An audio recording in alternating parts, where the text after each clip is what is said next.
Thank you, Phil. Thank you. If we could go to the next slide, please. So, good evening to our African advocates, friends, and colleagues, and good day and quite possibly good middle of the night to everyone else joining us from around the globe. I'd like to welcome you all to the very first Our Rights to Health in Africa, a type 1 diabetes youth advocacy workshop. This workshop has been organized by Life for a Child, Clan, and Insulin for Life, and we are tremendously privileged to facilitate this exchange. As a person who has been living with type 1 diabetes for 22 years, I have the great honor to introduce our all-star group of panelists who join us from Uganda, Zimbabwe, Ethiopia, Kenya, Mali, and Tanzania. To learn from you all and to help facilitate a conversation is very dear to my heart. This is also a distinct moment to acknowledge our special guest, Dr. Tlaleng Mofokeng, who hails from South Africa. She is the United Nations Special Rapporteur on the Right to Health. The purpose of today's workshop will be to raise awareness on the practical application of advocacy rooted in a rights-based approach for type 1 diabetes in Africa. And may I have the next slide, please? So we will start by hearing from our moderator, Dr. Mark Barone. Mark is a diabetes researcher, educator, and partnerships builder. He has more than 2 decades in developing health programs and empowering people with type 1 to become change makers. Mark is currently vice president of the International Diabetes Federation, the founder and general manager of the Intersectoral Forum to Fight NCDs in Brazil. Following an introduction from Mark will introduce our special guest, Dr. Tlaleng Mofokeng, who will deliver a powerful keynote speech covering why a rights-based approach is important in health advocacy. We will then go on to hear from Dr. Andrew Matsuko and John Okoth, who will speak on operationalizing a rights-based approach for type 1 diabetes. Then in panel 1, we will hear from Joab Waco, Yemurai Machirori, and Tsegemlek Zerihun on key messages and recommendations for advocacy mobilization. We will then go to panel 2 and hear from Jackie Namara, Dr. George Masengi, and Stefan Besançon on their experiences in advocacy implementation. We will then open our question and answer session.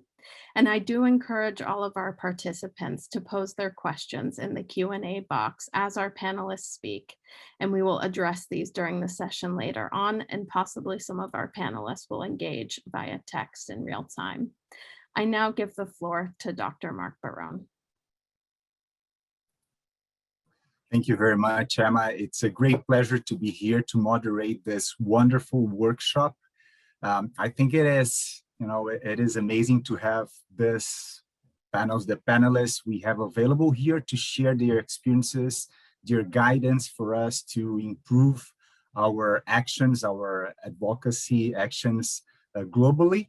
But obviously, our main focus here are the attendees. So we want to make sure that you are better equipped after this workshop to develop advocacy actions in your country, to improve access and diabetes care.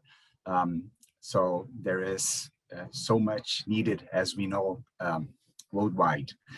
So quickly, I'll talk about our experience in Brazil. So in Brazil, we have our constitution is based on the universal human rights. So which means that we do have health and well-being as part of our constitution, which means that if someone needs a treatment in Brazil or a medicine, you can request. If it's not available in the public health system, you can even go to court, and high chances that you receive it if there is the right prescription, if you truly need it, because it is a right in the constitution.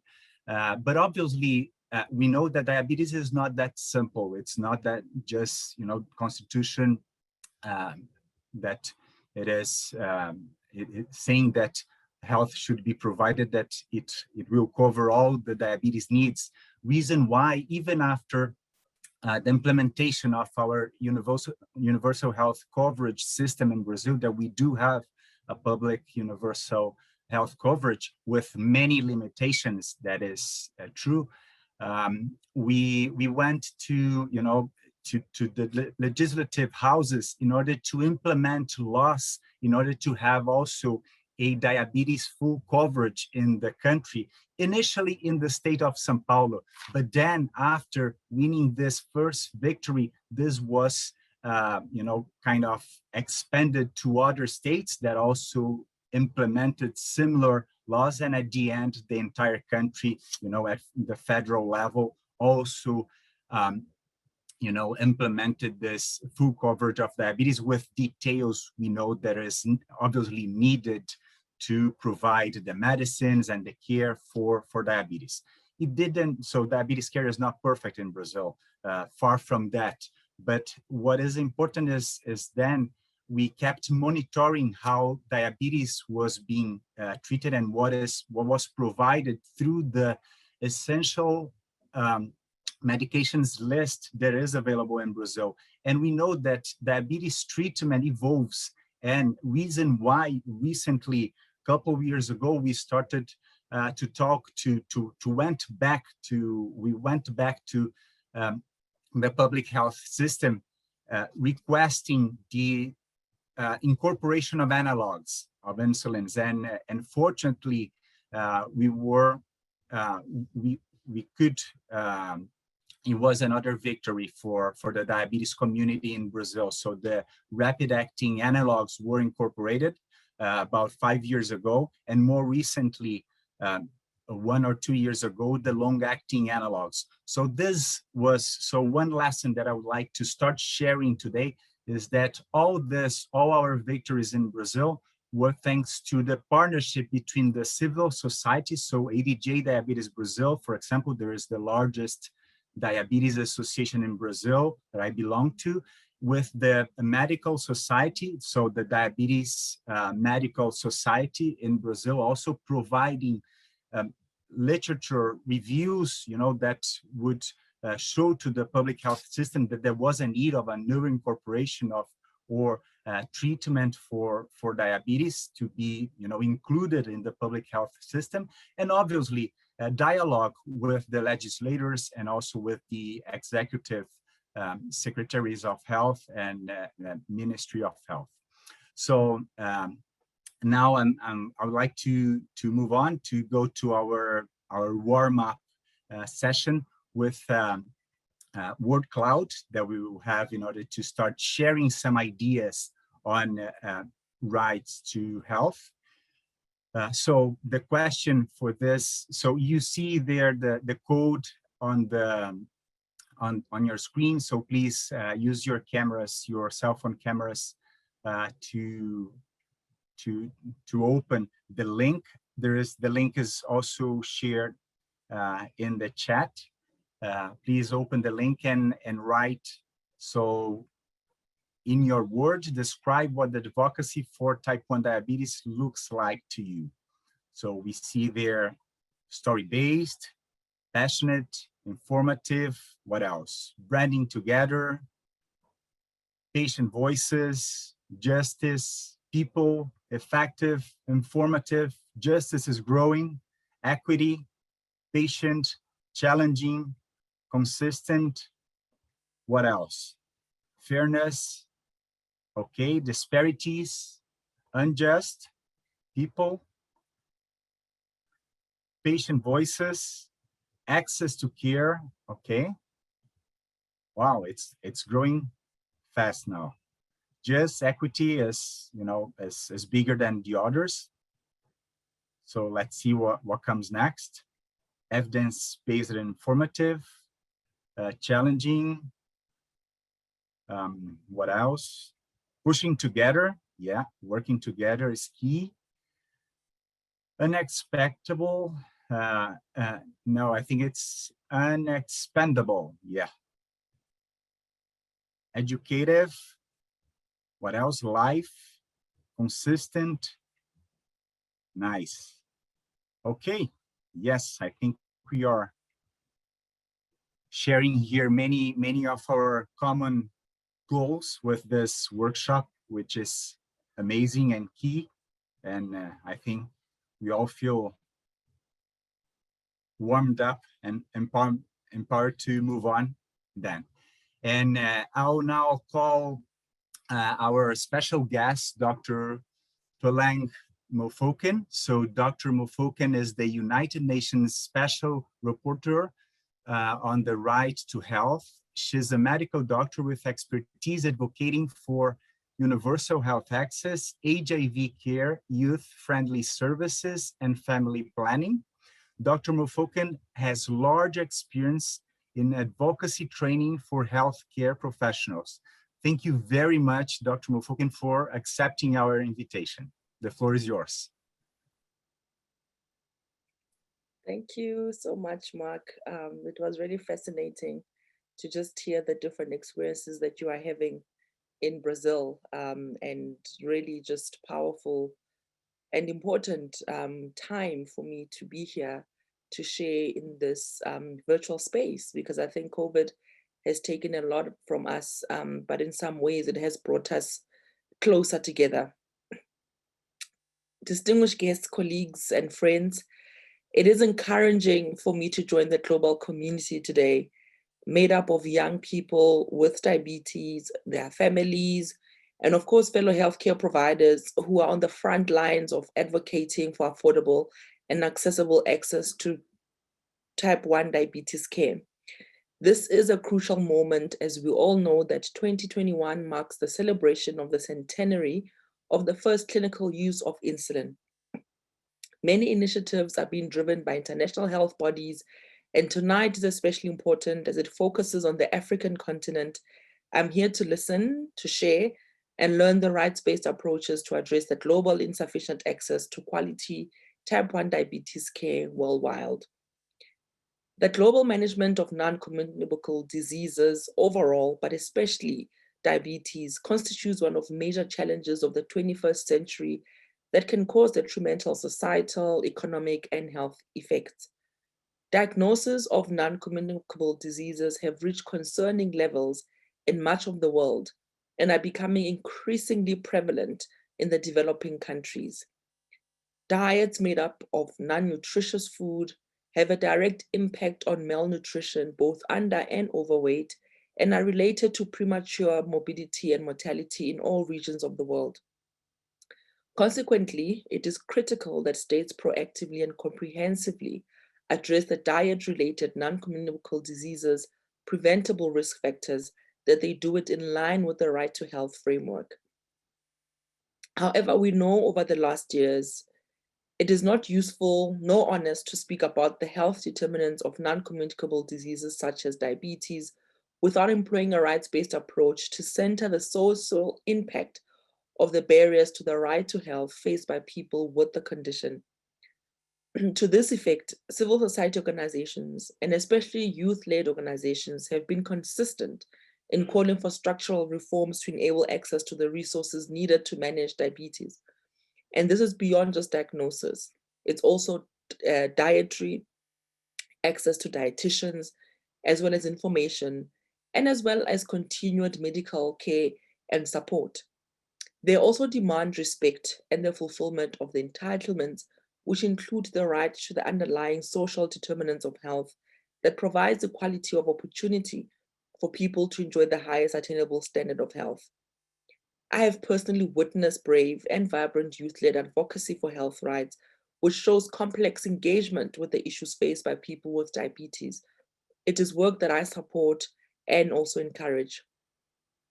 An important arena of activism relevant, especially to communities in the global south, is that of language.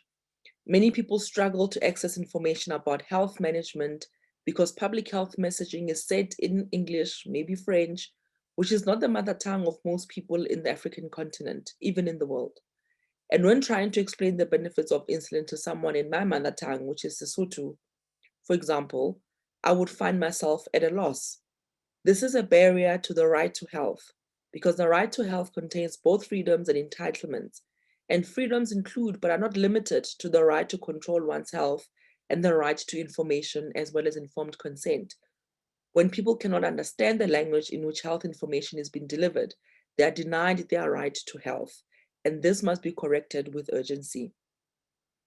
It is also important to note resolutions at the United Nations Human Rights Council, as well as the Security Council, because often some are targeting open and active participation and contribution of civil society in political, economic, and social areas of life, which have a negative impact of non-communicable diseases because it requires activities of civil society organization to ensure it is not forgotten.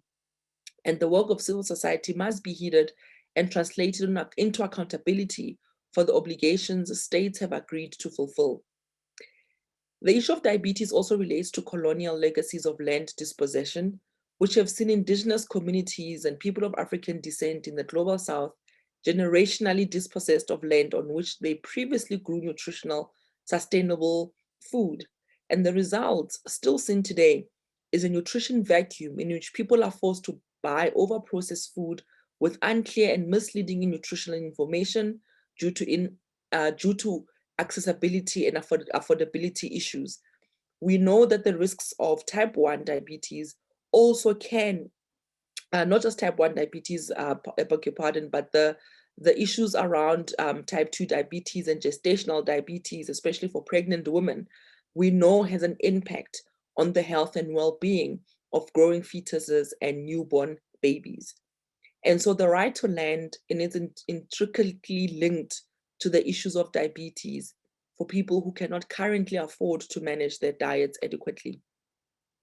Distinguished guest colleagues, as well as my friends, and I agree with my predecessor when he noted that to combat the growing burden of non-communicable diseases effectively in line with the right to health, states should address preventable risk factors that lead to premature morbidity and mortality so as to enable all people to achieve the highest sustainable standard of physical and mental health. The right to health framework imposes 3 levels of obligation on states: to respect, protect, and fulfill. And the obligation to protect requires measures to prevent third parties from interfering with the right to health, and violations can come from omissions, such as failure to regulate the activities of corporations to prevent them from violating the right to health of others, and the failure to protect consumers.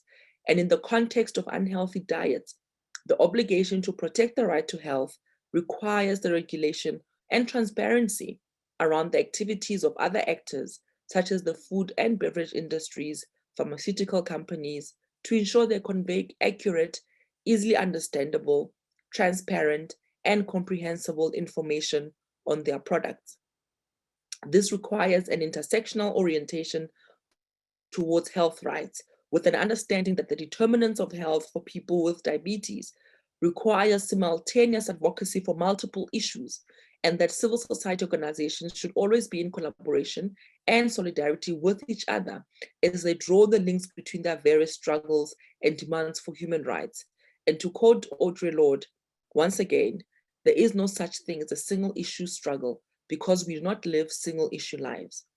And the youth have always been at the forefront of demanding change throughout history. Although they have often been dismissed as unsophisticated and lacking understanding of the issues, the truth I know personally and through my experience of watching and learning from other young people is quite the inverse. And I encourage and support youth to demand accountability, transparency from states, from their own governments and leaders regarding the fulfillment of rights that enable them and those with diabetes to enjoy the highest attainable standard of physical and mental health. And with that, I thank you.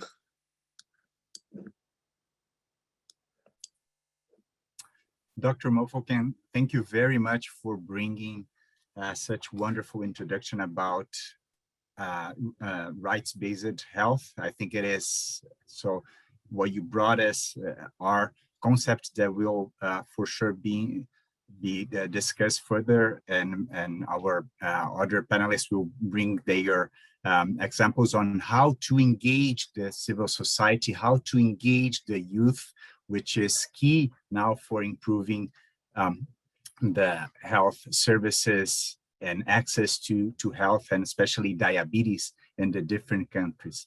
Thank you very much for your call to action in this introduction.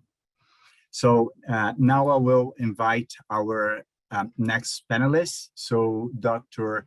Andrew Tuani Matsuko is a medical doctor. He has led CLAN's community-based initiatives in Uganda, supporting the nodding syndrome and epilepsy communities. He is also involved with diabetes care. And right after Dr. Andrew, John Adoga is an advocate living with type 1 diabetes and a medical student at the University of Nairobi. His passion has been to help children living with diabetes lead a normal life that is free of obstacles to their ambitions. So thank you very much for your participation, Dr. Andrew. And right after, also we'll be joined by John for a wonderful discussion.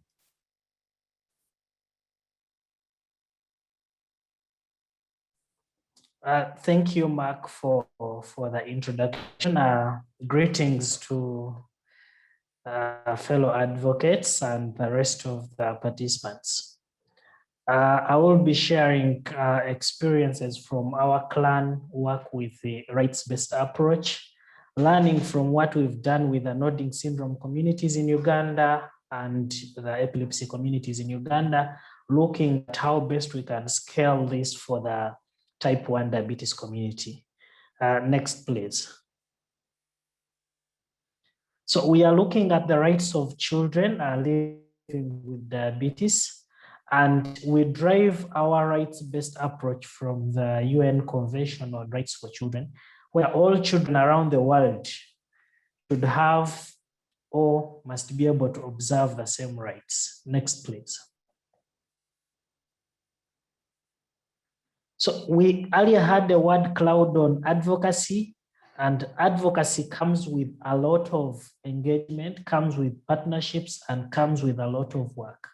It comes along with having different advocates, different organizations coming together, pushing to ensure that there is a better life for the children living with type 1 diabetes, especially when we talk about the children. So in this slide, you'll look at several organizations. This is a sample, but there are lots of other civil society organizations out there in the world that are working together to ensure that children living with type 1 diabetes have a healthy and happy life. Next, please.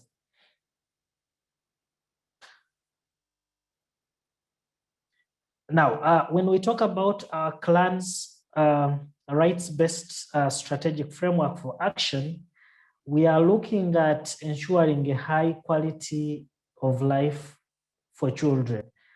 Our work being centered along children with chronic illnesses, we use a holistic approach that is involving a lot of key players, including the health professionals, including the individuals, stemming to the families.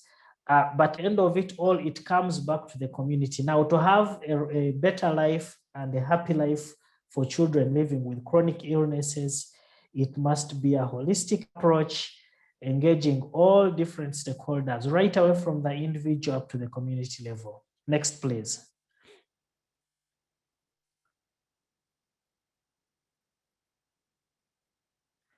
I earlier on shared about the UN Convention on Rights of Children. I will ask participants to dig more deep and understand this. This was established in 1989, came into effective in 1990, with a lot of signatories from different countries. And so many countries have since ratified that. Now, you will see in the next slides that our rights-based approach, or the key pillars that we use to implement our activities, are mainly based on these rights of children as adopted in the UN Convention. Next, please.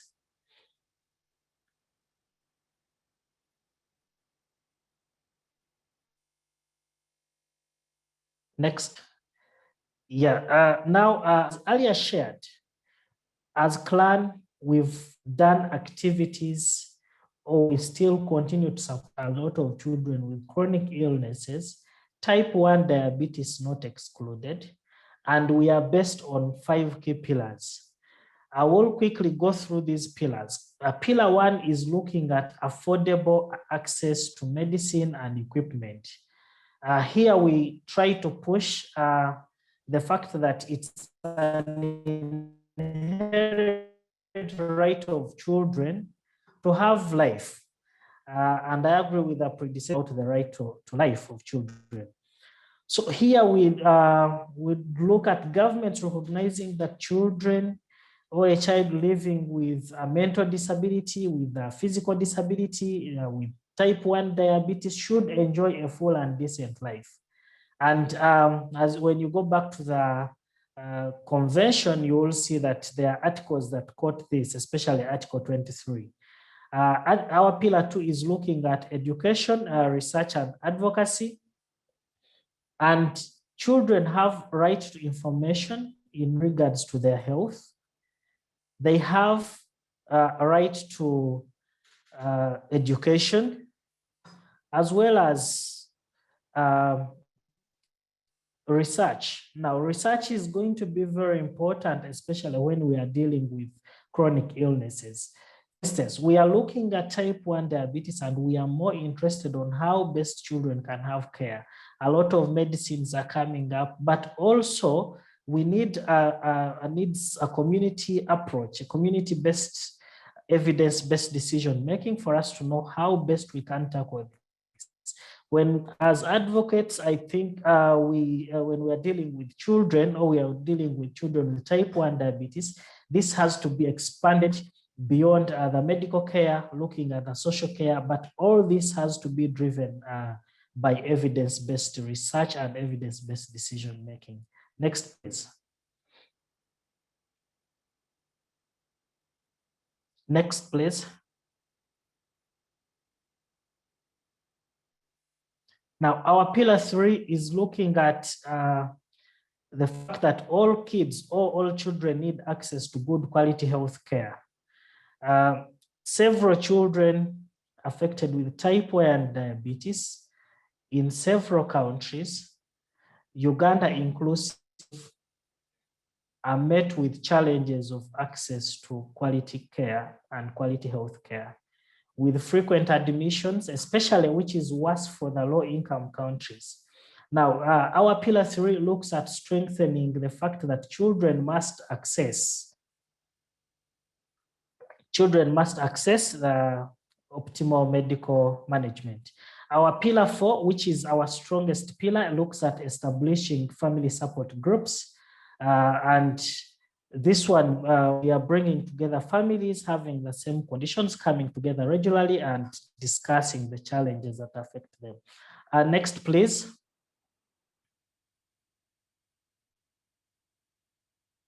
Next, please. Now, our last pillar is looking at strengthening communities and fighting against the poverty or the impoverishment that's caused by the diseases. Now, once these families come together, we have to strengthen them to ensure that the access to medicines, the access to equipment does not come at a cost or at a financial cost that will leave these families in absolute poverty. Moving forward, next, please. A little experience with our communities of Notting syndrome. We applied these, next, please. We applied these pillars, and one, we ensured that children with Notting syndrome have access to and share medicines. We ensured that we share a lot of information, Notting syndrome and epilepsy, to these children. We conducted needs assessment research for these children. As I talk now, our support groups for Notting syndrome and epilepsy communities are able to receive optimal medical management. We've so far established about 4 groups. That is 2 groups for Notting syndrome, and we have a new community support group for epilepsy communities. And we are also proud to say that our Notting syndrome community was able to establish a savings group which reduces poverty. So that's how we've been able to implement the 5-pillar model under the nodding syndrome and epilepsy community. Let's go to the next one, which should be the last slide. Now, our situation in Uganda. Uganda is running about 32 clinics with 1,187 children with type 1 diabetes, with lots of children not diagnosed, and even these 32 clinics not so functional. So this is where, as advocates, we come in.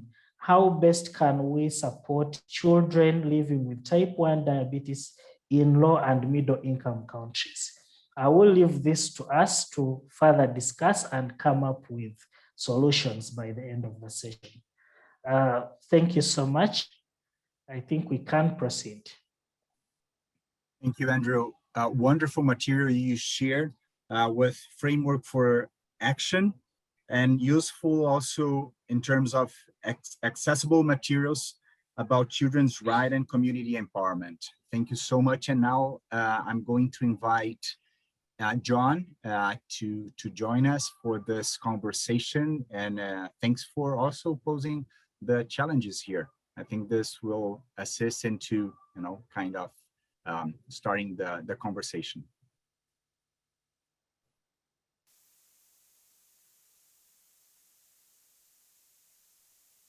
So, John, greetings. I hope you're with us. Yeah, greetings. I'm with you, Dr. Andrew. So, as an advocate and as someone living with type 1 diabetes, I wanted you to share with us, do you think we have existing health policies that protect children's rights, especially children living with type 1 diabetes, using Kenya as an example, but also looking at generally sub-Saharan Africa and low middle income countries? Okay, first of all, extremely honored to be among this excellent group to discuss matters that influence the lives of children living with diabetes. And as a Pomojan advocate, I think we should all look at the national health protocol, improving the lives of children and people living with diabetes. So looking into Kenya, I think generally we have we have a health policy, like a charter, a patient's rights charter that focuses on all patients living with all patients regardless of their conditions.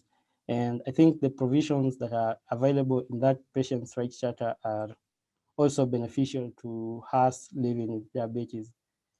And on a particular focus on diabetes, from 2010 to 2015, the Kenyan government had a national strategy, a national diabetes strategy that detailed the provisions of people living with diabetes in Kenya. And the whole focus of that document was children and people living with diabetes. And it focused on prevention and management of children, and also creating awareness of the condition in the country. But I think the strategy was very important and the document was good, but now the problem was implementation of the strategy, of the policies that were in the document. The implementation was very poor, and which led to the document becoming a failure. It did not meet its particular purpose. And after 2015, the Kenyan government availed another, let me say, health policy that now focuses on all non-communicable diseases, including diabetes. In fact, diabetes was among the 4 important NCDs in the document. But also because of poor implementation, I think it did not meet its intended goal. Yeah, so we have, I think these are problems that cut across all sub-Saharan Africa. We have good policies that intend to improve the lives of children living with diabetes, but now the problem comes with implementation of these policies. Yeah. Yeah, thank you, John. So what do you think youth advocates and civil society organizations can do to ensure that these policies are in place and are implemented to attain maximum benefit for children living with type 1 diabetes? Yeah, personally, if I see the major problem here in Kenya that prevents implementation of the existing policies is the lack of awareness between the health sector and non-health sector. And with non-health sector, I mean patients and families of patients living with diabetes. You find that the health policies are there, but the patients are also not, the patients are not aware of these policies. And if you look at the policies, they always require like cooperation also from the patients. So what we as advocates can do to maybe enhance the implementation of these policies is to create awareness. We can create awareness to the community and inform them about these existing policies and the provisions that are in these policies. And through that, maybe implementation will be now superior. And also, I think we as youth advocates, we can also be involved in development of these policies. We can, because we are the ones who understand our challenges more than any other person.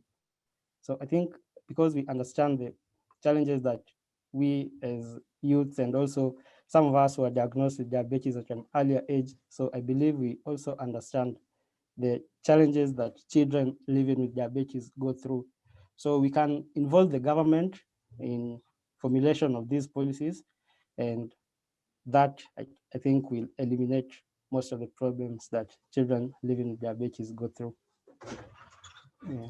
Thank you so much, John. At least we look at the fact that youth involvement in advocacy and youth involvement in decision making at all levels, including government, is very key in advocacy and also ensuring that we obtain maximum benefit for children living with type 1 diabetes. Thank you very much, and looking forward to sharing more light moments with you. Thank you, Dr. Andrew.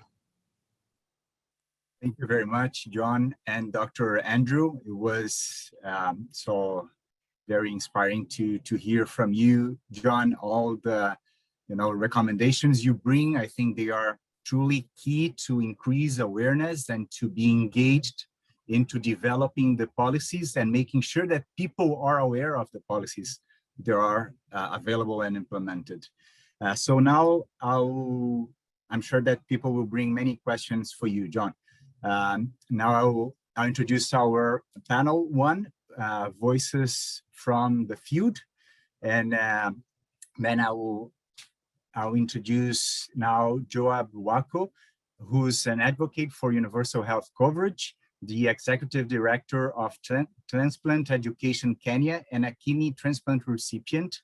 Uemirai Makirori is a diabetes advocate from Zimbabwe. She believes that no child should have to stop dreaming because their parents cannot afford insulin. And Sigmalek Zehame is an NCD advocate living with type 1 diabetes and IDF Young Leader alumnus. Thank you. Each one of you will have 5 minutes to present, and then we will have questions. Please write your questions in the chat or Q&A if you have questions or comments to our panelists. Thank you so much, Mark. Could you please go to the next slide? So good morning, good afternoon, and good night all. So who is Joab? So I am a young person living with a kidney transplant, gratefully for 5 years. And it's when I found out that managing kidney disease is very, very expensive with limited insurance cover. I was in the US at the time, and there was a 5-year waiting list to get a kidney transplant. But lucky for me, my sister was willing to donate one of her kidneys to me. So these are some of the challenges that led me into advocacy. Next slide, please. So what's my advice to the type 1 diabetes community? Firstly, connect with your community. For example, in 2016, when my kidneys failed, I had to connect with my dialysis community, and that was in the States. I was very vulnerable, anxious, and I felt alone. So connecting with my community allowed me to understand what kidney failure was all about, to understand my treatment options, and it also empowered me as a young person living with an NCD to get into advocacy, because all of the challenges I faced, you feel like you can't do anything about it. You feel helpless, but connecting with your community, it empowers you and it helps you realize that you're not alone in this journey. Next slide, please. So my second thing would be know the advocacy landscape in your country. So make sure you read. It's so important to read. Read where you can. And there have been advocates before you, great advocates who came before you. So find out what they did. Find out where they reached, where the movement has reached, because you can add. Don't start from the beginning when they've done something already, so that you can catch that momentum and continue. My second advice would be link up with the Human Rights Commission in your country. As we're looking at rights-based, health is your right. So as John said, Kenya has launched the Patients Charter in 2013, which is a really, really great resource to find out the rights you're entitled to, so that you can use that to empower yourself and know what to ask. And that is in the resource section of the presentation. And then lastly, I found out, for example, that in 2013, there were 44 dialysis machines here in Kenya in public institutions. And that has changed today. There are about 360 dialysis machines. And I use that in my advocacy, because now when I'm going to a decision maker, I can tell them, hey, with dialysis machines, they're not enough. So we need to push for organ donation. So if you're able to find out what is on the ground currently, you're able to accurately advocate for your needs and get the momentum that you need. Next slide, please. The last thing I would advise the type 1 diabetes community is to build a strategy. For example, the dialysis patients here in Kenya in the early to 2010 to 2013, they would go to the National Insurance Fund offices here in Kenya, in Nairobi, and they would demand, because before, dialysis never used to be paid for. It was something that patients had to pay out of pocket, very expensive. It made very many families broke and many patients didn't make it. But then they were able to get together as a community, find out what they need to do and who they need to see. And through that, we've seen change. We've seen the National Health Insurance Fund pay for 2 sessions of dialysis. And I benefited from that in 2016 when I had to come back home and dialyze. It was such a great thing to see results, because a lot of times we speak and talk a lot about doing something and nothing happens, but going on the ground, finding something that you can do, and that led to tangible results. So they learn the strategies. The second thing I'll say is learn the strategies that work. So now knowing that going physically to the offices brings change, building any strategy moving forward for myself, I would plan to have a physical something. Let's go on the ground, let's go and do something so that we can see the change that we so desperately need. And lastly, don't be afraid to go to the top, to the highest level, to the decision makers. We're young, we have things to say, and the things to say, we have that power. So we need to be able to go talk to these decision makers and make them listen, because it's our right to health. Thank you so much.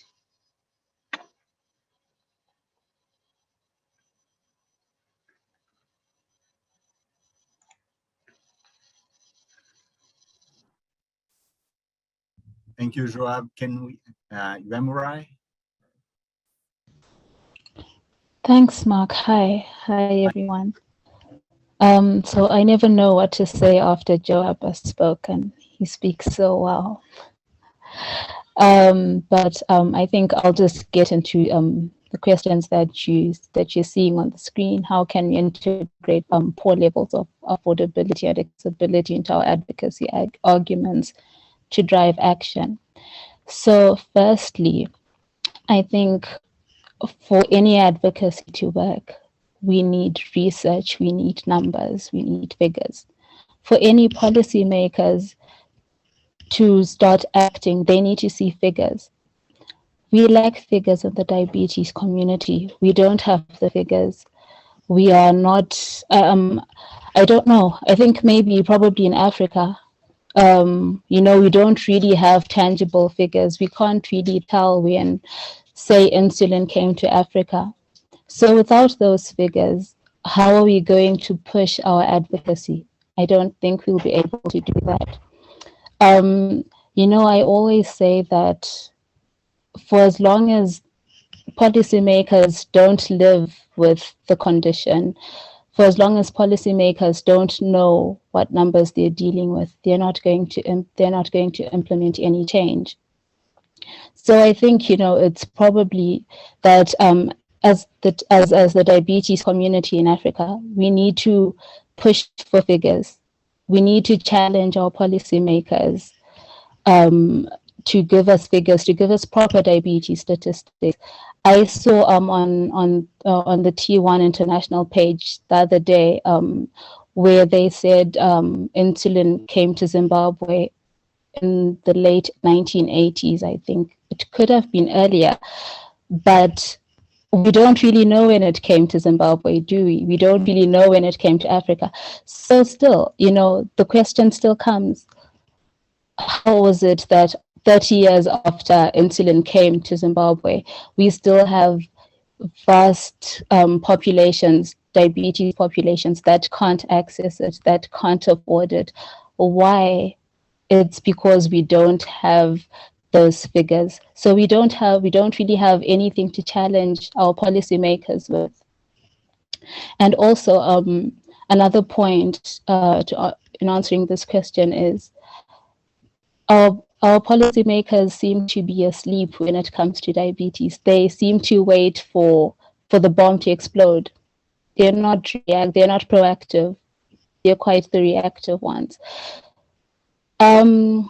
I'd say now is probably the time when policymakers should maybe consider bringing in other players. Look at what happened when COVID came. Everyone wanted to make a vaccine. Everyone wanted their vaccine out there.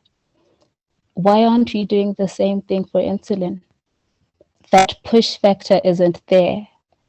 For as long as pharmaceutical companies, for as long as diabetes is dominated by 3 pharmaceutical companies, we are not going to get to where we want to go. So we need to push. Policymakers need to drive these pharmaceutical companies.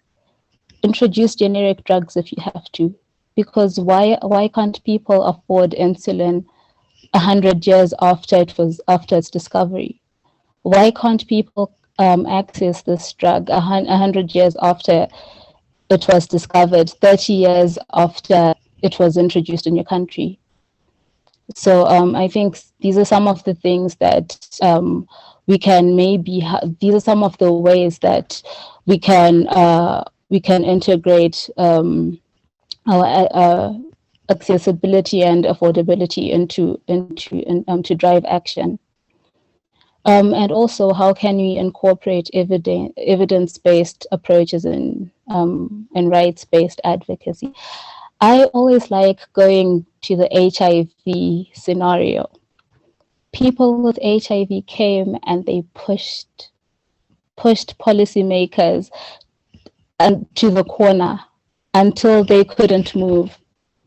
That's probably what we need to do as a diabetes community. We need to ask for that seat on the table. We need to demand it. I think asking would be a bit too is too polite a word. We need to demand that seat on the table, and we need to do it now. A speaker a few weeks ago, one speaker said something to the effect of, we are carrying so many dead bodies on our shoulders in the diabetes community. by virtue that of people not being able to afford insulin, by virtue of people not being able to access it. So we need to demand that seat on the table and ensure that it's given to us. Not yesterday, not tomorrow, rather yesterday. I think that's all I had. That's all I had. So just basically, let's not back down. Now isn't the time to back down. I think we've sat on the sidelines for too long. It's time for us to take a stand as people with diabetes, and who best to do it other than young people? Thank you. Thank you very much, Yamurai. I think, yeah, you're bringing so important challenges for we to discuss and to make sure that we get engaged and that we make sure that we are heard and that we participate in the decision-making processes. And now I'm gonna call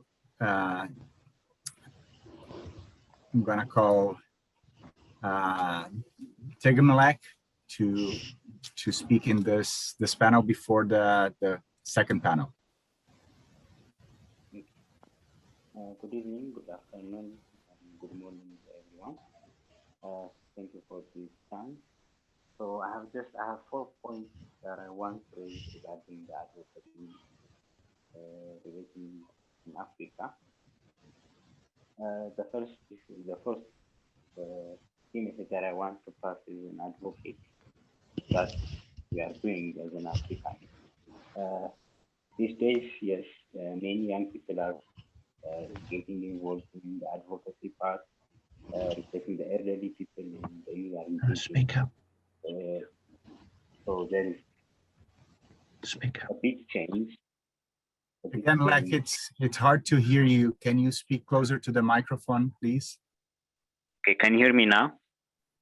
Much better. Tsagamlak. Sorry. Much better, Tsagamlak. Okay, now still much better. So, so the youth are engaging so that the advocacy is getting in a better position or place to work in the advocacy field. But still, we need to improve in some of the steps that we take normally, because there are many advocates in Africa regarding type 1 diabetes, but are we influencing the people that we want to influence or to make change in our lives? So we need to see that point and do some work. But when we do these things, that we have too many challenges that we face as an advocate. And maybe the challenges are most of the time it's the neglected area in Africa. So most people don't know about type 1 diabetes. So whenever we try to advocate or when we try to say something related to type 1 diabetes, most people don't give attention to us. So that's the first challenge that we face as an advocate. And secondly, most of the advocacy jobs are done by individuals, so that our visibility is not that much the community, so even to the policymakers, so that it doesn't bring change at all. So, and the other one is financially. So financially, most of us, as we do it individually, it's very hard to do continuously, so that we don't reach the goal that we want. And the other one is ourselves, because most of the type 1 diabetes community don't express ourselves in most of the places, so that, as Yamura said, we don't know the exact figures. So most of the things are hidden in our doors. So we need to get out and speak for ourselves, so that the government, the community could see us and give attention to what we want to achieve. And most of the other point that I want to make is why we need advocacy, and most point has been raised that the reason that we want most advocacy is for ourselves, for the community, could be for the NCD community or for type 1 diabetes community. So we need a better treatment and care. We need the updated medications, mostly that's used in Africa, in African countries, is not that much helpful due to the current situations that we face. So we need to have updated diabetes care systems. And the other one is we need to live a better lifestyle like any other person. So that we need to do more advocacy that we do. And regarding our challenge, that's what we should do is, as an African country or as an African continent, we need to get structured because as we do it individually, we cannot reach anywhere. We're just taking the shortest path, but it's not sustainable. So we need to make it sustainable, and we need to make sure it continues. It doesn't stop by us. So we need to have more leaders, more advocates that work with us. And the other one is we need to involve, yes, obviously we need to involve policymakers, physicians to understand our cause. Physicians should not be there as a physician, because when they consult, when they give, when they pass messages, it's just like scientific, not really understandable to the community. So we need to involve the physicians and the policymakers to change in the advocacy way. And that, my last point would be we need to take it as a project, it's not something that should be done as an individual. We have many projects in Africa regarding type 1 diabetes, providing the care, the treatment, the medications, but the most neglected area is the rights based, as we discussed, we are discussing today. So we need to take it as a big project like camps and other things. So in that way, we can bring a better change in our continent. Mm-hmm. Thank you very much, Tegemlek. I think you brought, you complement well what was brought from previous panelists and brought some additional recommendations and also, reports from all your vast experience. And we will for sure discuss more during our Q&A.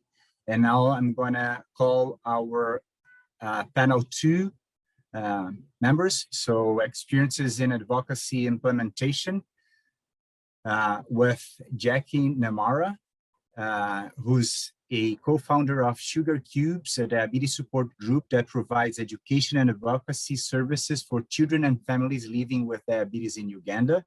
Dr. George Nsengwi is a Tanzanian physician and a vibrant NCD youth advocate. He also holds leadership roles in different organizations, including African NCD's Network, NCD Child, WHO's Civil Society Working Group on NCDs, among others.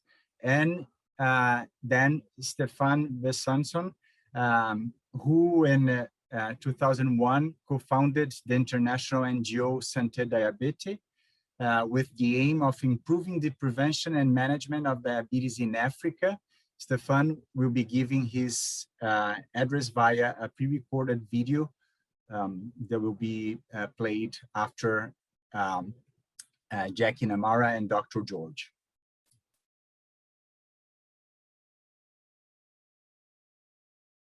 Jackie, you first.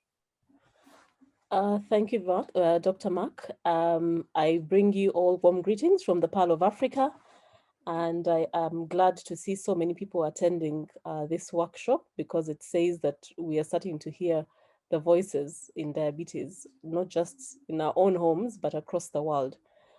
I don't know who is running my presentation. I just had a couple of slides, so if we could move to those. So sugar cubes for us was born out of our experience. Our son was diagnosed in 2009 when he was about 1.5 years old.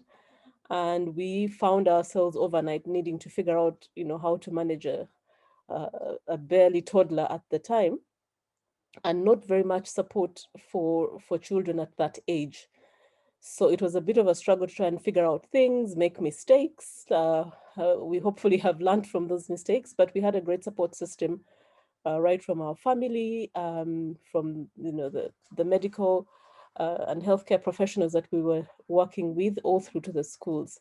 So sugar cubes is, the cubes is an acronym, and you'll see what that means at the bottom of that slide. And it's really about creating an environment where we support children to realize their full potential. We don't think of diabetes as something that stops. I don't know who said it. I think it was Yemurai, about helping children to fulfill their dreams, and we're very much aligned to that thinking. Next slide, please. So I've already talked about this. Next one, please. So sometimes when we talk about diabetes, I think people don't relate. So for me, this is an important slide because this shows our journey. So the picture on the left shows our son David when he was 2.5 years old. We are 1 year into learning how to manage diabetes at that point. And on the right, you see him as he is today at 13. So it's about a 12-year journey. And we've learned a couple of things along the way, and we made a conscious decision as a family not to hide his condition and to share as much information as possible with anybody who would pay any attention to us. So when we talk about type 1 diabetes in children, I want you to keep these pictures in your mind, because we're not just talking about a statistic. There are real human beings behind these numbers. And when we take no action, it's a life and death situation for children and people living with type 1 diabetes. Next slide, please. So in terms, can I get the next slide, please? In terms of what we'd like to see when we look at a rights-based approach, just go back one. In real estate, they talk about location, location, location. And for us, we talk about education, education, education. Most, I think, countries have signed on to various conventions and probably have some sort of legal or some other instrument that says that there's a right to health. However, signing on to those different conventions does not actually translate on the ground. When you go and ask about especially type 1 diabetes, and we found this out the hard way when our son had to be hospitalized and undergo several surgeries. And to our horror, we were the experts in terms of his care. So we had to take over and say, hang on a minute, the first thing we are treating is diabetes, everything else is secondary. And we found that most of the nursing staff, even while there has been an effort, I know, in Uganda to present some sort of healthcare guidelines on how to treat and manage people with type 1 diabetes, we still don't have a national policy in place for diabetes. And that has, the implications that there is no framework. So even if you want to collaborate with a number of people in the diabetes community, we don't have anything that guides the way we shall interact, what is important, what the key strategic focus areas are for the country. And as a result, therefore, we have no action plan around diabetes. And that translates into not having enough money put into financing health generally, but specifically for NCDs and specifically for diabetes.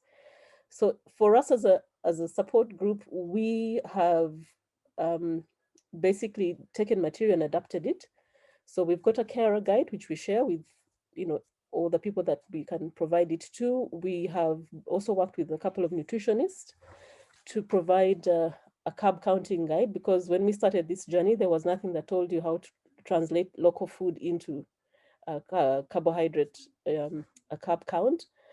So that's now in place, and it's also available online. And we've worked with schools using material from the IDF around kids safe at school with diabetes.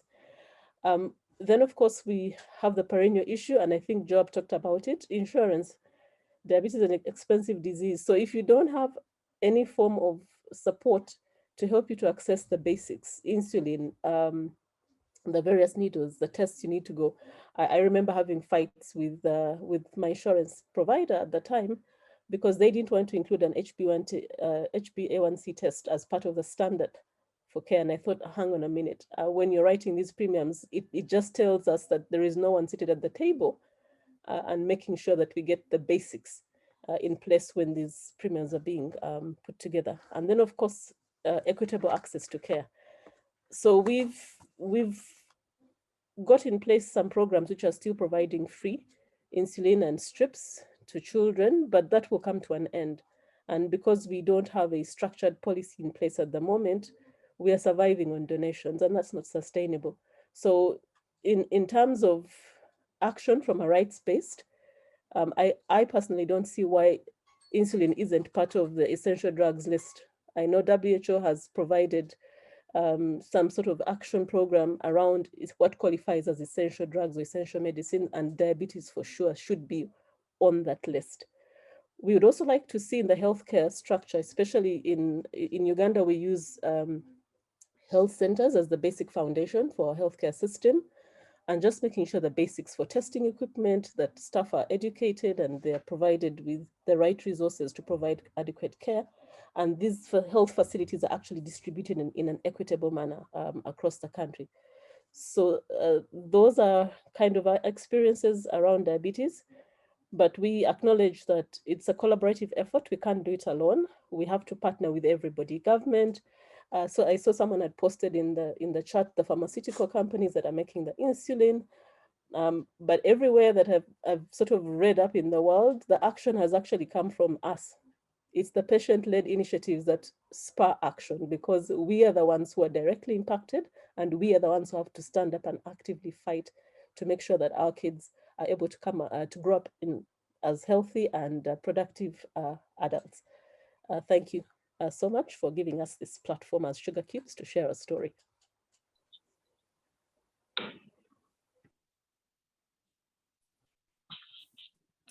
Thank you very much, Jackie. I'd like now to call Dr. George. Thank you very much. Greetings, everyone. I hope I am quite audible and clear. This is George Msengi, and please, can you have the slides on? Thank you very much. So yeah, I will be sharing my experience from Tanzania. So just a bit of a brief of where Tanzania is to those in the world who do not know. So the geographical location is in East Africa. It's a land quite blessed and covering possibly a square meter of almost 900,000 square meters. And they say the land of the big five: the rhino, the giraffe, elephants, lions, buffalo. So you can imagine what we talk about Tanzania. But also the land of the tallest mountain, the Kilimanjaro, and it has a population of roughly about 53 to 60 million. Next slide. So I will not talk about the background, the details, because these are numbers which might be relevant to clinicians and doctors, but because of time, we can go to the next two slides, please. I think the slides can be shared, and these references in terms of showing the significance of diabetes type 1 in Tanzania can be read through. Next slide, please. So I'll talk about my healthcare experience, and I will start before going into rural. I will start sharing about my urban experience in terms of the National Hospital. So this date is quite remarkable to me. That is December 14th, 2019. I was a doctor on call at the National Hospital in Tanzania, that's Muhimbili National Hospital. And we had a patient who came in actually for their chemo as a routine care in the evening. He was a cancer patient, but little did we know that this patient had other underlying conditions. So when the patient was kept on their chemo, they started changing. We're not told that the patient had actually taken their insulin shots right before the chemo. The situation went worse as the time went on, and we started thinking of all the possible outcomes that might be side effects of the chemo. So as we focused on everything else and took the rapid blood samples, by the time we realized that the RBG, the random blood glucose of 1.3, it was too late. The patient had gone. Now, on the same experience, I had a similar experience in the same week. A patient came in and the patient came in confused. They were aggressive. They kept on shouting that they were hungry and thirsty. Now, one thing that was remarkable is the family had noted that the patient had significant weight loss for the past 1 month. Now, this was to an advantage that we went on to start checking of the random blood glucose and realized the patient was hyperglycemic. Now, unlike the other experience, this patient had the proper management and was newly diagnosed. Next slide. Now, taking this experience from urban Tanzania towards the little advocacy work in terms of rural Tanzania that I would like to share. Now, I would have called the story of X, but I'll call it the story of George, because my name is George and that makes it simpler and more anonymous. Now, George is a boy who grew up from a rural central Tanzania village, and he grew up as a normal boy until the age of 13. Now, at the age of 13, he started to notice some changes. And one of these changes is he started to bedwet at night. He had stopped bedwetting. So because of right next to the picture on the far left is their toilet, and because of the fear of going outside at night and the excessive feeling to urinate at night, so he had excessive bedwetting. Now this was accompanied with excessive hunger, and a number of times he would get blurry vision. And what the family decided to do is they took him to a community center. Now the community center, based on number one, probably the lack of experience in terms of managing diabetic patients, but also based on what is common, probably would have thought of malaria or the endemic conditions. So they couldn't note the focus. Now, as I wrap up based on the time, George's condition worsened and they took him from traditional healers to religious leaders. And the moment they had diagnosed him, it took a while and he had gone through so many attacks. Now, George is a story of so many, I would say, common Tanzanians and so many boys and young girls from middle and low-income countries. Please, the next slide. As I wrap up, I would like to share some of the key challenges that I faced or from the little advocacy experience that I've seen. Now, some of these challenges are long distances to community centers, but apart from that, there's age barriers in terms of medication. Now, other than these programs, which usually focus on age limitations, there's a lot of ignorance, illiteracy, and possibly false beliefs in terms of low and middle income countries that comes to terms of diabetes. There's a lack of trained personnel who understand that these are the key cardinal symptoms which patients usually come in, especially in the attacks. There's a lot of stigma that comes in from the community, especially in rural areas, whereby they try to stigmatize and believe that diabetes type 1 or type 2 either can be probably communicable from one person to another. And there's a lack of sustainable programs. Now, as I go to the next slide, which is a final wrap-up, I would like to talk about the comparative advantages. Now, this slide just speaks about the simple advantage that I saw in rural settings whereby the patients and the caregivers had support groups. And this has been mentioned, I would say, by Jackie very well. But apart from that, in my final slide, taking to what can be done, I would call upon all the advocates out there, and I've actually seen one of the very good advocates from Tanzania, George Kwai, who has shared a very key concern in terms of the pharmaceutical support in the billings of the financing of insulin to availability.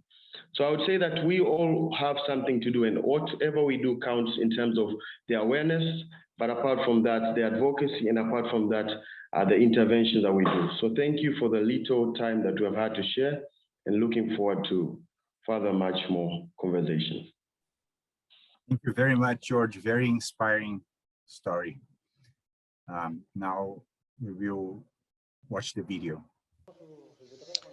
Yes, hi, I'd like to say thanks for allowing me to participate in this very important panel in terms of advocacy for better care for children living with diabetes. It's really an extremely important topic today so that we can really structure health systems so that these children and young people are cared for properly and in a holistic way. This is very important. I'd like to share some experiences in Mali with our group. This is a long story starting in 2004, where we're looking at the system where previously there was really no care for people living with diabetes. So we had children in a country with 16 million people, and we really had an 8-month life expectancy if you had diabetes. So there was problems with respect to insulin, with glucometers, and all of these access issues were eventually being addressed through really strong advocacy efforts so that health experts could be aware of what the disease is. And we're also working on decentralizing care away from the capital of Bamako. And so we were able to put into place therapeutic educational efforts. We had national education days, and then in 10 years, we were able to help 1,000 children get the kind of care that they needed in Bamako and 10 regions across Mali. And so that is direct work to help them survive. So this is kind of an example of the positive work we were able to do. So if the donations were to end, it would be a dramatic turn. So it's really important to continue to build our work. And I have a very big big project to raise awareness in the government so that we can continue this kind of work from the Ministry of Health on down, and the government would and its involvement in order to strengthen the decentralization of care so that there can be more regional sites that are able to provide care to more children across the country. Now, we also need a global reduction in the price of insulin so that countries like Mali can buy the material necessary to care for children. We need to have access, and we need to structure health systems in Africa, particularly, so that children can be cared for. But we need to continue our activism, our awareness raising campaigns. We need to have the provision of insulin be available and covered within government health programming. So we have to avoid resting on our laurels so that we can continue to improve access to care, to assist children and young people living with diabetes. We need to have free treatment until people reach the age of 25. We have to find awareness raising and methods so that we can move beyond even that limit of 25. We have to have a universal right to treatment options so that young people can continue to get the care that they need. If I were to try to share a message with you, it is possible. In Africa, it is possible so that people can have the best quality of life possible. We really can never rest on our laurels. We have to reach for the next level of success. We have to continue to work. We have to continue to fight in favor of our patients. And we have an association in Mali for young people living with diabetes, and we need to give them the power to continue to fight and communicate their needs to the government. Thank you very much. Wow, thank you to all of our panelists. This has been extraordinarily enlightening, and I've been encouraged to see many questions coming in to the Q&A and then being answered live. And now I'd like to open up our Q&A, but before delving in, I would just like to turn back to Dr. Tuani Mofokeng for her to provide her comments and thoughts on the incredible experiences and recommendations by panelists today. So Dr. Mofokeng, if you'd like to share what you thought about what the panelists have shared today. Yeah, thank you so much. I think the point comes through very well that the issues are very intersectional and that often overlap with other issues as well. And beyond just the medical, right? Because young people with diabetes may have more than one illness. And sometimes they may, of course, as a result of often stigma and discrimination that they experience within the health sector, may actually find issues with adherence and access. There's also been a lot of talk about structural failures in terms of governance and leadership, and the fact that, and that's a frustration I share for many types of issues, especially having now to prepare for the Human Rights Council report as well as the General Assembly report. One comes face to face with how much national and regional governance issues impact people's lives. We know this, of course, many of us live in countries where governance within the health sector could be better, but the corruption and maladministration means that even the bare minimum that could have been there is no longer there to save lives. And I think the issue of advocacy and related to lack of data is an important one, because if something is not quantified, if it's not being researched, if the trends are not being observed, and therefore policy then reacting to what the trends are showing, or for example, if the condition is not studied and researched properly for the dynamics in the local and in the regional area, it means that they cannot be budgeted for, because one, you can't budget for a problem you either don't think exists or you deny exists. But I also want to challenge us in terms of advocacy spaces and what's possible. It's not only about legislative or policy changes or just access to information and service, but I think if you look at the principles of public health in terms of the acceptable, accessible, affordable, quality health, those principles are very important to remember as we advocate that it's not just about quality, it's not just about access, but it's also about acceptability. It's also about affordability. And a lot of the times, we may not think that there is a possibility or a chance to advocate, but I think especially when it comes to research and data, we have to look at our own colleagues and our own counterparts and bring them on board. So the academia, for example, we need to ask them for accountability. Why are they not researching diabetes? Because we know if we leave it just in the hands of politicians, which most of the time, in many instances, are political heads, right? They're not even experts in the field. If you just leave it to them to make decisions, we know for now that they don't make those decisions, right? So let's also hold the broader community accountable and try and influence them and bring them closer to the issue. So of course, the issue of academia is important, the issue of data collection and what happens to that data.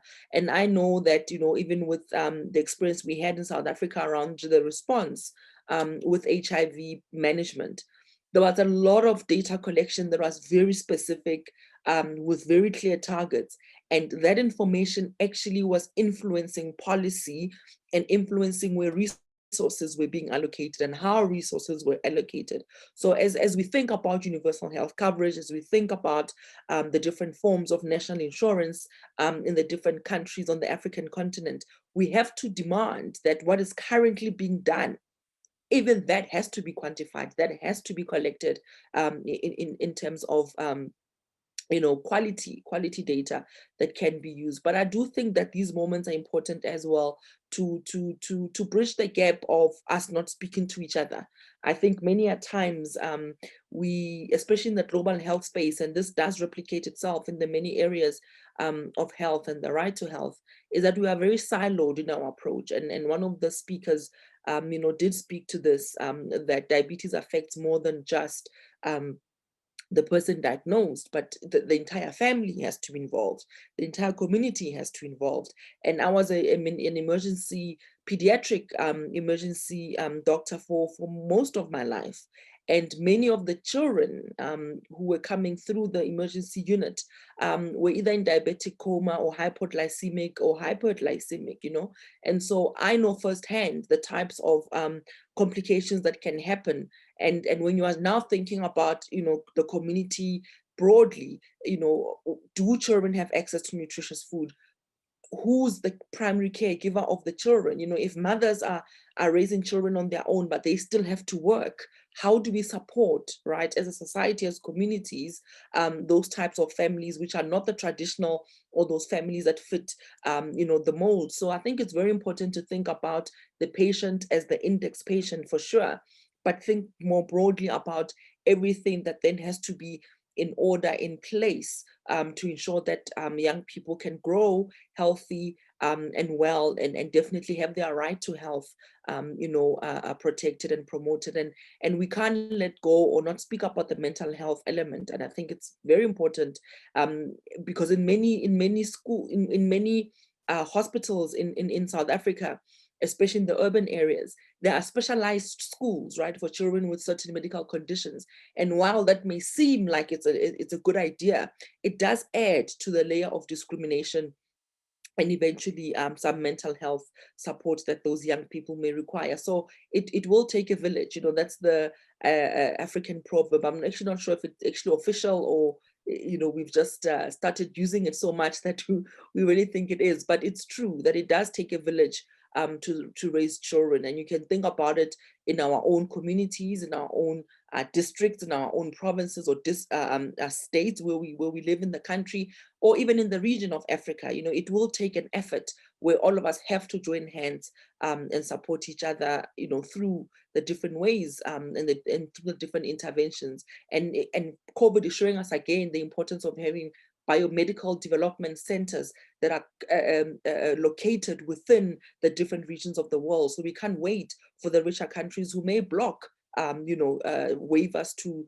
intellectual property rights to assist us in managing certain conditions. And we know the important role players and unfortunately, the lack of cooperation from the big pharma. So the work starts now, it continues. And I think for me, I have made it a point to keep supporting, you know, colleagues in the non-communicable diseases sector, because I do also believe that it has been neglected in the global health field for a long time.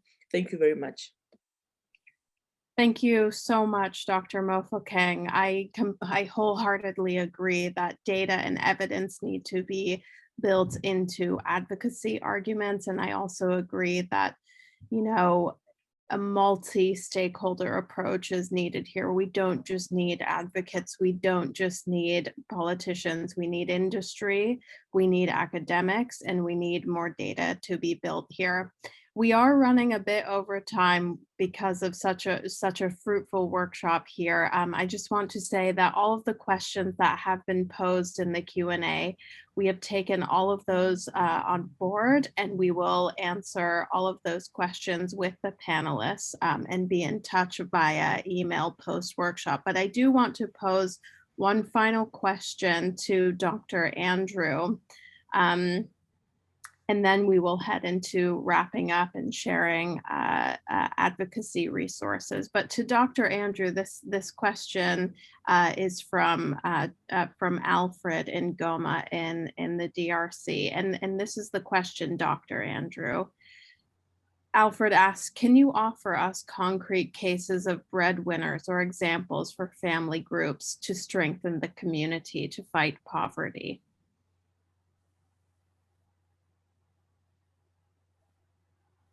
Dr. Andrew, are you still with us? Pardon? So, Dr. Andrew, there's been a question from Alfred in Goma in the DRC, and his question to you specifically is, can you offer us concrete cases of breadwinners or examples for family groups to strengthen the community to fight poverty? And I think that's coming from a background of the burden of being able to afford medicines and supplies. Yes, thank you, Alfred, for the question. I'll just simply use the example of the community that we established here in Uganda.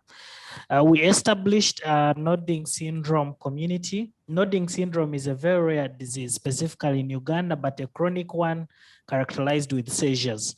Now, we had families close to 15 coming together, and our area of interest in our rights-based approach was strengthening the Pillar 5, reducing impoverishment that could be caused by the disease.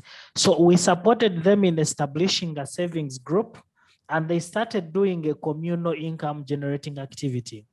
As I talk right now, the group has really grown, and this group now parents of these children are able now to buy certain medicines that are actually not essential. They are able now to communally get transport to go and access medicines to bring back to their community. And they are able to hold individual regular meetings on a weekly basis. So I feel that is a perfect example of a success that has risen from the support groups. But this can be scaled to all different chronic conditions, and type 1 diabetes is not an exception. I feel establishing sustainable support groups will also boost this, and they can always do a lot of income generating activities to work on this. Thank you, Emma. Thank you, Dr. Andrew. I think we'll take 2 more questions, and I leave that to Dr. Mark to pose those questions to our panelists, and then we will wrap up with the advocacy resources. Thank you very much, Emma. It'll be hard to pick 2 questions here. There are several and very important questions. Let me see here. So I'll ask one to Jackie. So Jackie, how do you get the media involved? I think we know that this is key for advocacy. In case anybody else would like to share quickly also how to get media involved. Okay, so for media, fortunately for us, earlier in our journey as Sugar Cubes, we got a lady who writes for one of the leading daily newspapers, and she's a reporter that covers the health desk. And so what we do is we've maintained regular contact with her in terms of when there is any information to share or she's looking for content. We've made ourselves the go-to, if you like, database for diabetes-related commentary. So that helps us to keep some level of awareness, but also using the social media platforms. So the conventional media, maybe in some parts of the world is declining even in consumption. And we have these platforms which we can take advantage of to put across messages. Obviously, they have to be structured. In Uganda, if you're putting out a health message, you do need to get clearance from the Ministry of Health. You just can't publish anything you want the way you want it. But the media, I guess, they will always be looking for what I call the man eats dog angle in the story. So you have to make the content interesting for them to be interested in writing about it. So we tend to do more feature articles and also around commemorations of milestones in terms of diabetes to keep that interest and that relationship going. But you do need to cultivate those relationships across all the media platforms, but also take advantage of the social media platforms which you can own. And also have, like, for example, for this workshop, we've been sharing a lot of the content that was generated by MedPoint and Life for a Child. So it doesn't always have to be your own, but you can use your platform to make sure that you send that out to your networks as well. Thank you very much for sharing those so powerful strategies, Jackie. I think so people will use them. I'm sure about that. So I'm gonna also ask one last question. So Joab, I think if you could answer this. So how can we get quality of care in country with poor income? So what are your thoughts on that? So how can we get quality of care in a poor income country? Yes. Oh, this is a tough one, but I really do believe in the power of community, like we've spoken about, coming together and finding your community so that you're able to find the solutions other people have tried and works in their context, is a really good way for patients and people living with chronic illnesses to just find the networks that have worked locally and are affordable, and at the same time for them to come together and advocate for better services and better allocation. Because there's one thing I believe is, it's not the lack of resources, it's the prioritization. What is prioritized in that country? So if you can get the government to prioritize even that little income that we have in health, you'll get better outcomes as a patient. Thank you. Excellent. Yeah, I think this question relates with what was shared before, that there are many pressing challenges in our country. So how to decide where to invest and how to best invest, and I think it is also consensus among us that you need to engage people living with, in order to know what the needs are, in order to kind of best invest. Okay, but our time is short. I would love to ask more questions, and I hope we share Mark, questions with our panelists. Just interrupt, Mark. I think we have time for just a couple more questions. Oh, excellent. Maybe we can ask Dr. George Masengi a question. Yeah, I have one here for him. So Dr. George, to some team looking at building an application to help improve service delivery and information dissemination for diabetes patients, what should one put into consideration, especially in the sub-Saharan African context?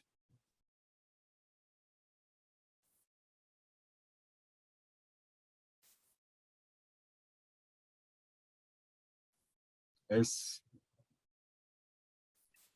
Dr. George with us? I'm not sure we actually have George. Oh, George. Hi, George. Yeah. Hi there. Can you come again? Sorry, I had a network breakout. Yeah, sure. To some team looking at building an application to help improve service delivery and information dissemination for diabetes patients, what should one put into consideration, especially in the sub-Saharan African context? Okay, what should one put? Please come again. Put into consideration. So to improve service delivery and information dissemination for people with diabetes. Thank you very much. So I think one of the key factors that I found was very relevant was actually supporting in terms of the information sharing to the patient support groups. These are the key personnel, I would say, that have one-to-one interaction with the patients. So in terms of, I would say, community mobilization towards empowering in terms of knowledge, there will be the priority group at hand. Then together with, I would say, the community health workers. And so this can be really good means in terms of putting the message out there. Thank you. Thank you very much. Yeah, community health workers so are key to provide prevention and care in the NCD's world, right? I think this is now very clear. Let's see, John. Can I ask more questions, Emma? No. Yes, definitely. I think we should put just two general questions out to the panelists, and whomever would like to respond, please do so. I think we can ask a question: how can we do advocacy in a country where the government does not like people criticizing it? And then I think another final question is, and Joab, maybe you can speak to this too, is, how do you cope, and where do you turn when you feel defeated because advocacy is a very taxing job, and oftentimes it is glamorized. So where do you turn when you feel defeated or face a setback in your mission? So I think that question, and then also if anybody is bold enough to answer the question about how do we do advocacy or rights-based advocacy in a country where the government does not necessarily like being criticized. I think I can just quickly answer that question that Emma has asked about where do I turn when I feel really beat down, advocating, because as she said, advocacy is a lot of work and it's very tiring because you're at the forefront and you're managing your condition at the same time. So for me, what I would say is I turn to my friends who are living with my condition, who have gone through and understand what it is wearing our shoes. Because at that point, I'm able to just break down and vent and talk about the painful parts of the condition and my advocacy, stuff that might not be working, stuff that may be working. And that in itself, speaking and talking about it, and perhaps support groups, if you are lucky enough to know of support groups that for type 1 diabetes or any of the conditions, the chronic illnesses that we do face, support groups have been tremendous in that you're not an advocate in that space.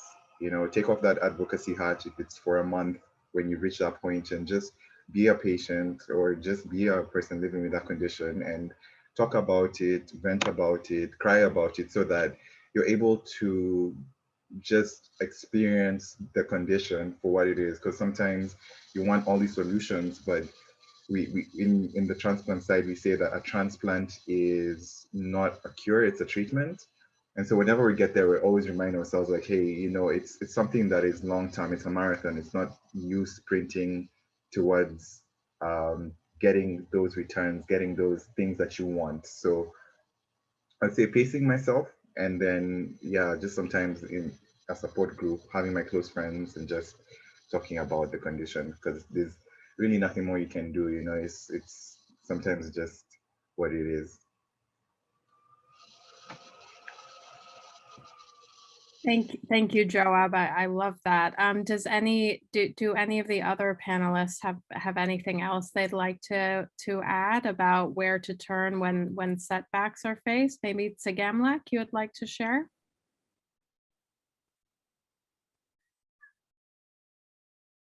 Tsegamlek, I think you're still muted. Now you can hear me, right? Yes. And if you can, please speak as closely to the microphone as possible. Yeah, can you hear me now? Yes, perfect. Yes. Mostly in our continent, most governments don't want to be criticized. Yes. So we need to have a story to tell and ask them that if for example, showing that someone getting successful getting a better treatment and asking them to provide for the other parts of the countries or like for the continent, or choosing a place to tell them what we need exactly, to be a summit or in parliamentary meetings or any other places. It help them more to understand the cause rather than getting offended by what we say or what we advocate. So that I think is one of the best ways that we can use to get our rights. Thank you, Tsegamlek. And I just want to, Jackie just put something brilliant in the chat, and I just like to read it out. Jackie said, I believe it's our obligation to cause discomfort if this will bring about change. It's about reframing criticism into an opportunity to bring about positive, albeit sometimes painful change. And I think that could not have been said any better. George, would you like to add anything? And once George provides a comment, I think we can then wrap up the Q&A. And please know to our panelists that we will We've taken on all of the Q&A questions and we'll work with panelists to address all of your questions. So George, please, final word from you. Yes, so I wanted to mention on the issue of taking critique quite on the opposite side. I think from individuals to governments, it's quite evident when someone criticizes you, especially in public, you wouldn't like it. So I think there should be a difference between an advocate and an activist. So we can possibly build on the infrastructure of, rather than fighting against our governments, who have for ages have limited resources, but sometimes looking at what is already existing and building on the ladder of praise. We do know politicians take appraisal very well. And I've seen a number of times whereby focusing on some key, I would say, factors that are quite close to some of these politicians, or for example, looking for politicians who have some of their family members who are affected by certain conditions, acting as stepping ladders towards the targets towards our advocacy campaigns. So I would like for us to try to turn an eye from the critique towards building on the positive end in terms of advocacy. Thank you so much, George, and thank you to all of our panelists for answering the questions. And I suppose it's only a good thing that we have so many questions coming through, but unfortunately we do have to switch to our next session, but we will be following up with all of our participants and answering these brilliant questions coming in. So if I could have the next slide, please. Thank you. So I think I speak on behalf of everybody here to say how moved we all are in the short amount of time we've spent together, and the conversation on young people with diabetes as experts and needing to integrate them in policy formulation with governments particularly hit home for me. And Joab's point about where to go when burnout is experienced and how to vent about it, and that this is a marathon and not a sprint, I think was particularly helpful. I think, you think about that phrase, you can only pour from a full glass. And so take ways to try and fill your glass up where you can, take breaks where you can, and then get back in the game when you're ready, I think is pretty valuable job. So thank you for that. So finally, I just want to extend my thanks to all of the panelists for sharing their invaluable messages and recommendations. I also extend tremendous thanks to our participants for posing such important questions. And I know that there is a long way to go, but I'm confident that the experiences shared today will play a foundational role in teaching not only advocates in Africa, but type 1 diabetes advocates globally. And even as this workshop ends this evening, please know that this is not the end of the road for workshop organizers. We will be deploying a post-workshop survey to understand what you, the advocates deep in the trenches, want and need going forward. And I'd like to say our workshop will close with comments from Dr. Frank Brennan.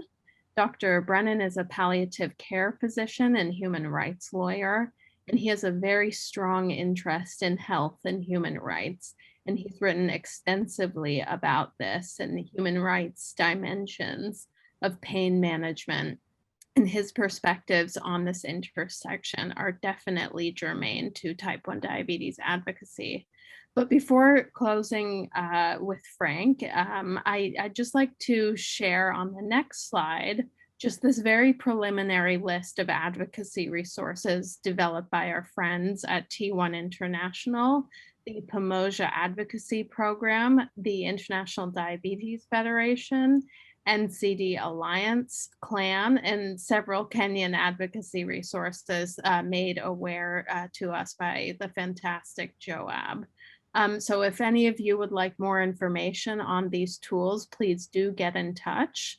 And we will also be making the recording of this workshop available.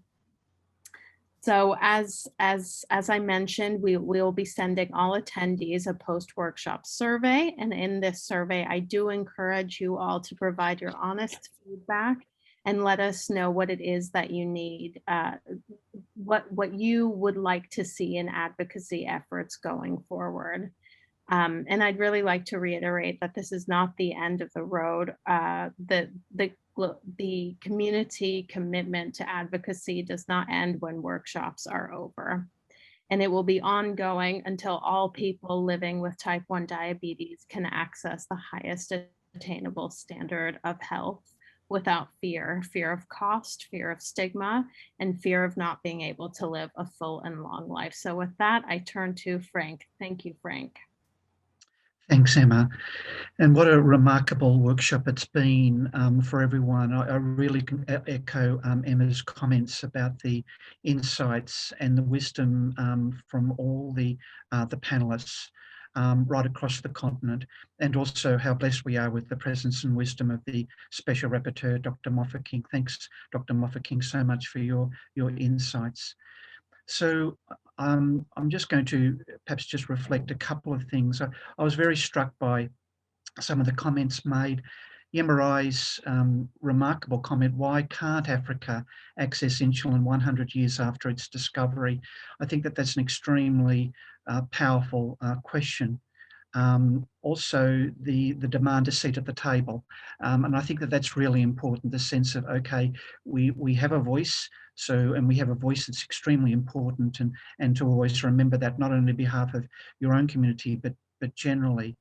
I think that point about reframing criticism is important. So it's not only making an advocacy on the basis of international and domestic human rights, and I'll speak about that in a minute, but it's also a sense of saying, okay, this is an opportunity, this is what we can do, and this is the great things that you will do for your country's citizens if this were to unfold.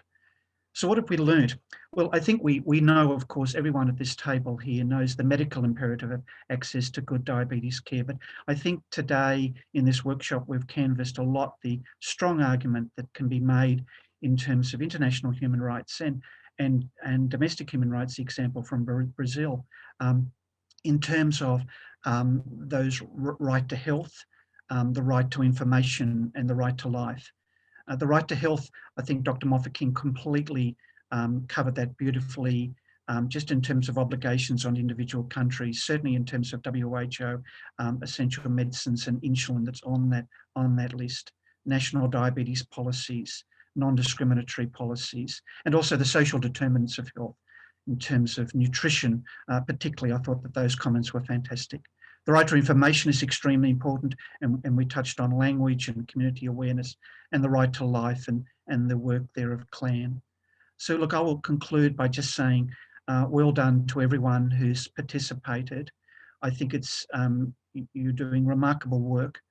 You're not alone, and I think this is perhaps one of the great elements of this workshop, seeing your work across the continent and hearing each other's voices. So keep in contact with each other, of course, and certainly to be in contact with us as an organising group if you would like anything further.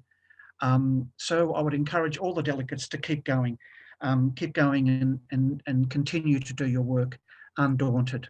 Thank you. Thank you so much, Frank. This has been a tremendous workshop, and I think this is just part of the journey, and there is much more ahead. So thank you all so much, and we'll look forward to hearing your feedback. And thank you again to our fantastic panelists. And I hope you all have a wonderful evening and day ahead. Thank you so much. Thanks, Emma.